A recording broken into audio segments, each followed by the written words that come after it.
हाँ भाई जहरीलो, एक बार फिर स्वागत है आप सभी का। कल हमने बातें कर ली थी किस तरीके से आरी कट करता है, उन सब चीज़ों की बातें हमने करी थी। आज उसी के कंटिन्यूशन में हम टॉपिक कंटिन्यू कर रहे हैं बेटा। हम लास्ट में बातें कर ली थी कि किस तरीके से आरी डीएनए को कट करता है, और एक रेस्ट्रिक्शन मॉडिफिकेशन सिस्टम की बात करी थी। यहाँ तक बातें हमारी हो गई थी। अभी हमारा जो टॉपिक है वो है mode of cutting. Mode of cutting का मतलब है किस तरीके से आरई डीएनए को कट करता है। किस तरीके से वो कट करता है, दो तरीके के कट लगाता है आरई।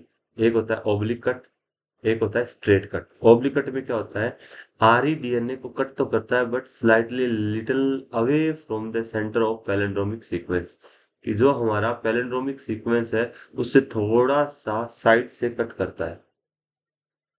जैसे, और ये अगर कट करेगा तो इससे जो एंड बनते हैं उन्हें हम कहते हैं स्टिकी एंड्स। इन्हें हम स्टिकी एंड या ओवरहैंग एंड कहते हैं, लटके हुए सिरे बनते हैं। जैसे एग्जांपल है इको आर फर्स्ट। ये जो आरी है, इको आर फर्स्ट जो आरी है, जैसे ये पूरा डीएनए सीक्वेंस है GATTC, ये इसका रेस्ट्रिक्शन साइट सीक्वेंस है, पैलिंड्रोमिक सीक्वेंस है। ये कट करता है यहाँ पे जी और ए के बीच में फॉस्फोडाइस्टर बॉन्ड को, फिर ये कट करता है यहाँ जी और ए के बीच के फॉस्फोडाइस्टर बॉन्ड को।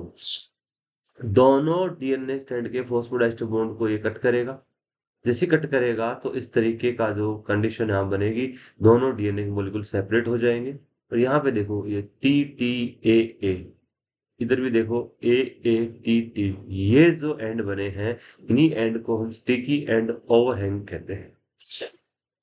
ये दोनों एंड अगर आप देखते हो तो ये दोनों एंड एक दूसरे के क्या है, कॉम्प्लीमेंट्री है, एक दूसरे के कॉम्प्लीमेंट्री है। और इन्हीं स्टिकी एंड की वजह से यहाँ फायदा मिलता है to facilitate to facilitate the activity of facilitate the activity of ligase.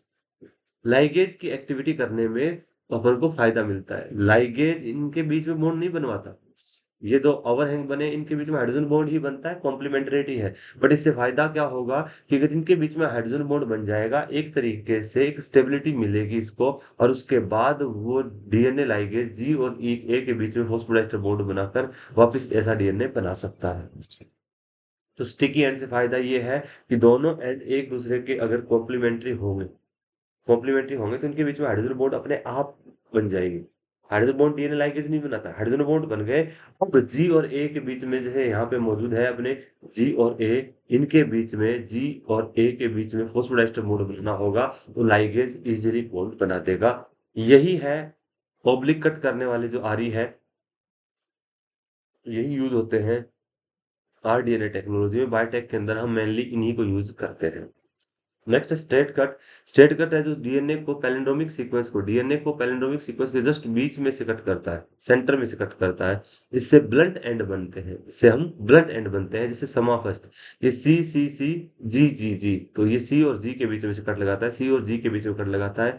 तो यहाँ पर किसी भी तरीके का ओवरहैंग नहीं बनता, किसी तरीके का कोई स्टिकी एंड नहीं बनता। तो यहाँ पर लाइगेज की एक्टिविटी बहुत ही स्लो होगी। इसीलिए इन जनरल बायोटेक्नोलॉजी के अंदर यूज नहीं करते, या बोले तो आरडीएनए टेक्नोलॉजी के अंदर हम उसको यूज नहीं लेते, बोले तो not used in rDNA. RDNA technology के अंदर हम इसको यूज नहीं करते हैं, हम यूज करते हैं जो स्टिकी एंड प्रोड्यूस करता है उसे। ये स्ट्रेट कट, दो तरीके कट हो गए हैं, स्ट्रेट कट और ऑब्लिक कट। नेक्स्ट बेटा, nomenclature of restriction and nucleus बहुत इजी है, मैं फटाफट बोल देता हूँ, उसमें टाइम भी नहीं लगना चाहिए इस चक्कर में, ताकि आप फटाफट पढ़ो और आपका टॉपिक भी जल्दी खत्म हो जाए। आर्य का नाम करते हैं, नाम करने के अंदर 3 से 4 लेटर होते हैं, एक रोमन नंबर होता है। 3 से 4 लेटर और एक रोमन नंबर। जैसे एग्जांपल दिया है इको आर फर्स्ट, तो 3 तो नाम अपने लेटर हो जाएंगे, 3 से 4 तक लेटर हो जाएंगे, एक रोमन नंबर यहाँ पे होता है। फर्स्ट लेटर जैसे इको आर फर्स्ट में जो इको है वो रिप्रेजेंट करता है जीनस ऑफ प्रोकैरियोट बैक्टीरिया, यहाँ जीनस है इस्चेरिशिया। जैसे second letter and third letter indicate करते हैं स्पीशीज के, जैसे कोलाई, कोलाई स्पीशीज सब स्पीस सॉरी, जीनस हो गया अपने इस्चेरिशिया, कोलाई जो है वो इसकी स्पीशीज हो गई। जो थर्ड या फोर्थ लेटर, जो थर्ड लेटर है यहाँ पर, third letter sorry fourth letter जो है, जो आर है, वो रिप्रेजेंट करता है इस बैक्टीरिया के स्ट्रेन को, और ये बैक्टीरिया का स्ट्रेन है RY13। तो क्या किया, इसके जीनस से हमने ई ले लिया, सेकंड और थर्ड लेटर इनके स्पीशीज से ले लिया CO, बोले बन गया इको, और स्ट्रेन से ले लिया आर, और आगे लगा दिया फर्स्ट। फर्स्ट क्यों बोला, क्योंकि फर्स्ट रिप्रेजेंट करता है आइसोलेशन को, most important. First enzyme isolated from bacteria की ई कोलाई से ये वो आ रही है जो सबसे पहले आइसोलेट हुआ था। ध्यान रखना, रोमन नंबर में जो है ये हमें आइसोलेशन बताता है, आइसोलेशन बताता है, डिस्कवरी नहीं। क्या बताता है, आइसोलेशन बताता है, डिस्कवरी नहीं।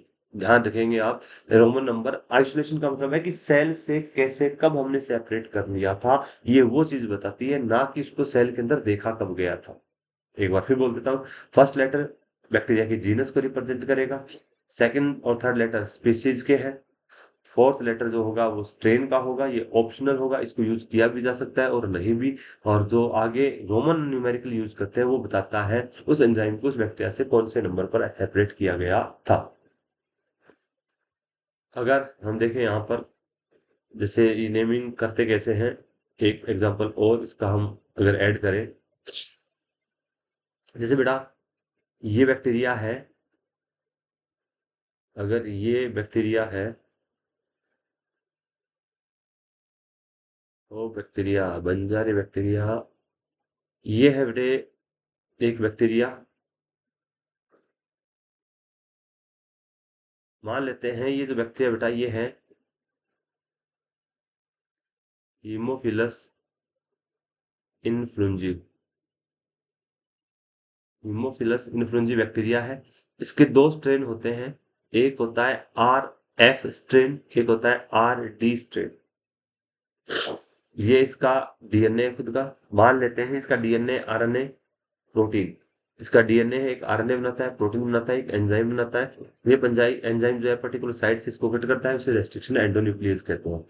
ये जो रेस्ट्रिक्शन एंडोन्यूक्लियस है, ये जो रेस्ट्रिक्शन एंडोन्यूक्लियस एंजाइम है यहाँ जो प्रेजेंट है, इसको सेल से क्या किया गया, सबसे पहले आइसोलेट किया, कि जिसको सबसे पहले सेल से आइसोलेट किया, तो इसका नाम देना है, इस आरी का नाम देना है, मान लेते हैं आरी फर्स्ट है जो इस सेल से सेपरेट किया है, तो इसका नाम स्पीशीज का अपने हीमोफिलस इन्फ्लुएंजी जो स्पीशीज है उसका सबसे पहला जो अपने वर्ड होता है वो क्या होता है, जीनस। जीनस का फर्स्ट लेटर क्या है, एच। एच स्पीशीज का सेकंड और थर्ड क्या है, IN, हिन।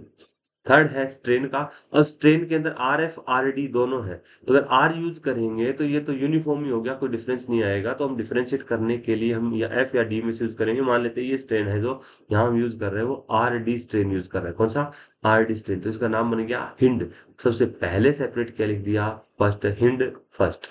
उसी तरीके से अगर हम देखें, इसी बैक्टीरिया से हमने कुछ टाइम बाद एक आरी और सेपरेट किया, इसको जो सेपरेशन होगा तो नाम लिखेंगे, जीनस का first letter H, second third species का इन, और डी स्ट्रेन का सेकंड नंबर पे आइसोलेट किया, हिंड सेकंड। इसी तरीके से यहाँ से मान लेते हैं कि एक आरी और बना, और इसका नाम दे देंगे अपन हिंड थर्ड।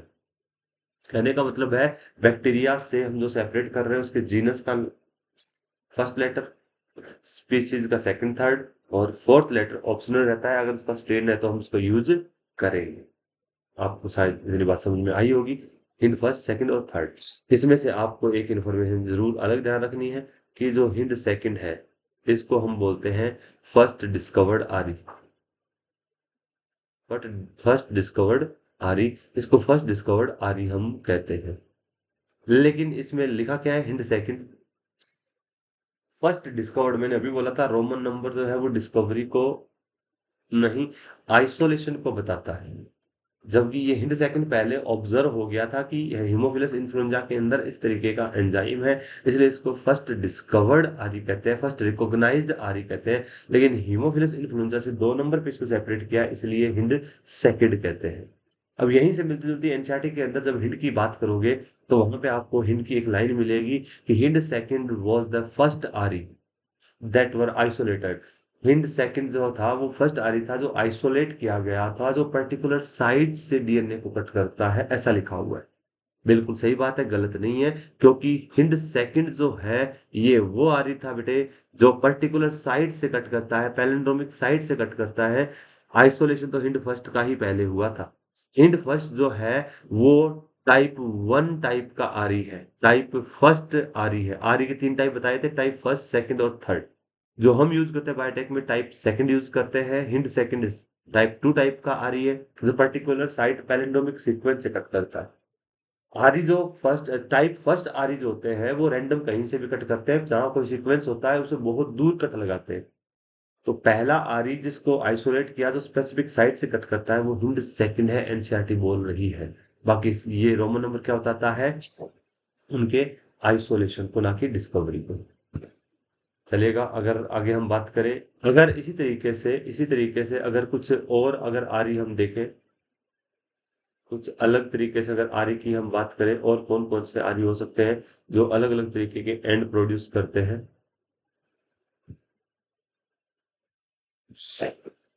जैसे कुछ एक आर्य के अगर हम नाम लिखे यहाँ पे बेटा, जैसे इको आर फर्स्ट एक आपको नाम याद हो चुका है।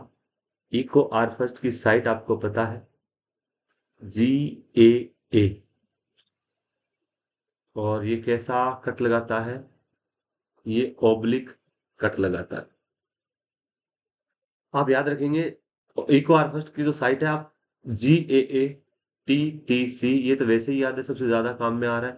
GAA TTC 5 dash 3 dash 3 dash 5 dash.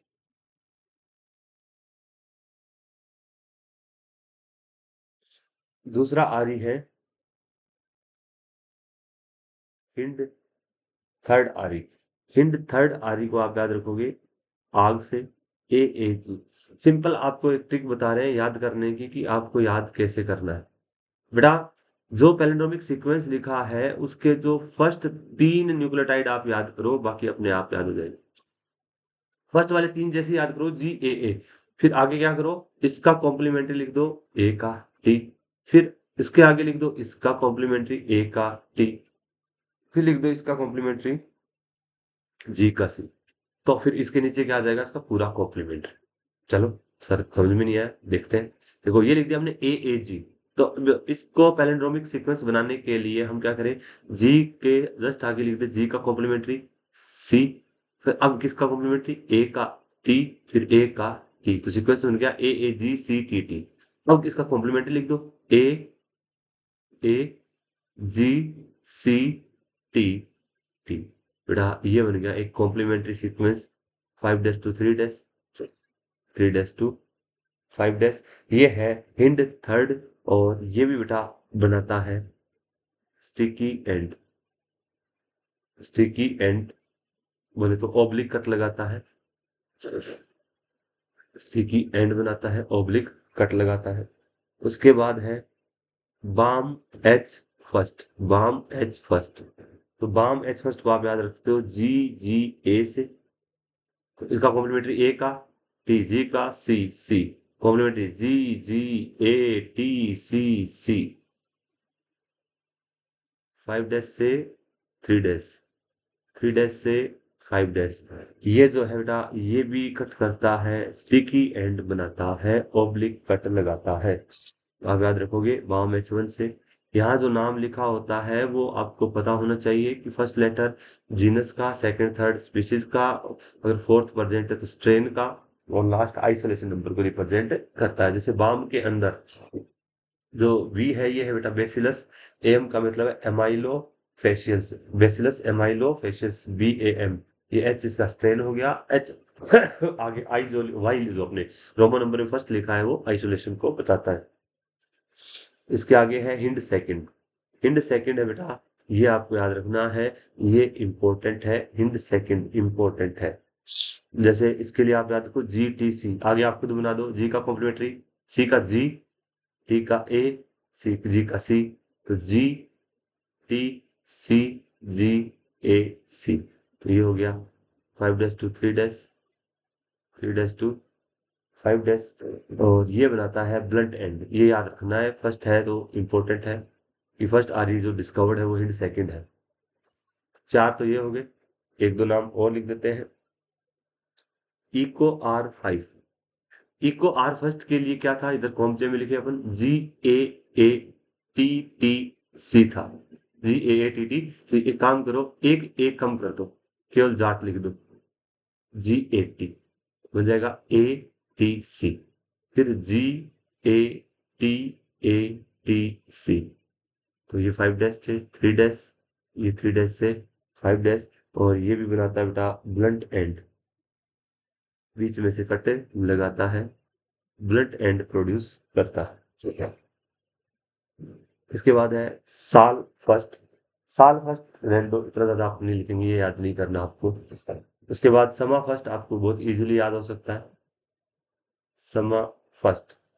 सिरेशिया मार्सिसेंस नाम बैक्टीरिया से ऑब्टेन किया है, सिरेशिया मार्सिसेंस सबसे पहले आइसोलेट किया। समा फर्स्ट कोई स्ट्रेन नहीं है, इसलिए अपने डायरेक्ट रोमन नंबर लिख दिया है, ज्यादा इंपॉर्टेंट नहीं है।